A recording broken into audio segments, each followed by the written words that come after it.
Ikatlong kabanata. Mas dakila si Jesus kaysa kay Moises.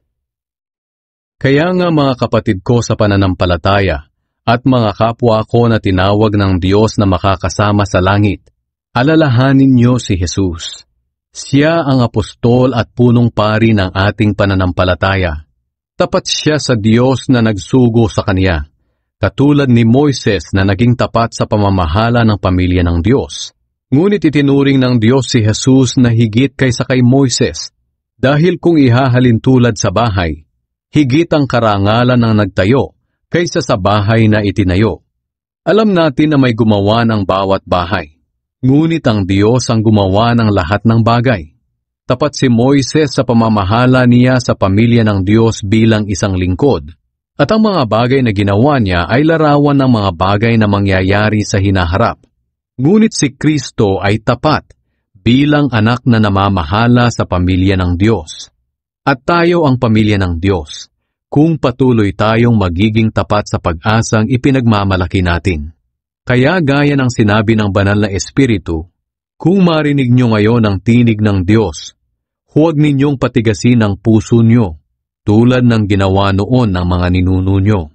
Naghimagsik sila laban sa Diyos, at siya'y sinubok nila roon sa ilang. Sinabi ng Diyos, sinubok nila ako sa kasamaan nila, kahit na nakita nila ang ginawa ko sa loob ng 40 taon. Kaya galit na galit ako sa henerasyong ito at sinabi ko, laging lumalayo ang puso nila sa akin, at ayaw nilang sumunod sa mga itinuturo ko sa kanila. Kaya sa galit ko, isinumpa kong hindi nila makakamta ng kapahingahang galing sa akin. Kaya mga kapatid, mag-ingat kayo, at baka maging masama ang puso niyo na siyang magpapahina ng pananampalataya niyo, hanggang sa lumayo kayo sa Diyos na buhay. Magpaalalahanan kayo araw-araw habang may panahon pa, para walang sino man sa inyo ang madaya ng kasalanan na nagpapatigas sa puso niyo. Sapagkat kasama tayo ni Kristo, kung mananatiling matatag ang pananampalataya natin sa Kanya hanggang sa wakas. Gaya nga ng nabanggit sa kasulatan, kung marinig nyo ngayon ang tinig ng Diyos, huwag ninyong patigasin ang puso nyo, tulad ng ginawa noon ng mga ninuno nyo nang naghimagsik sila laban sa Diyos. Sino ba ang mga taong nakarinig sa tinig ng Diyos at naghimagsik pa rin sa kabila nito? Hindi ba't ang mga inilabas ni Moises sa Ehipto? At kanino ba nagalit ang Diyos sa loob ng 40 taon? Hindi ba't sa mga nagkasala at namatay sa ilang?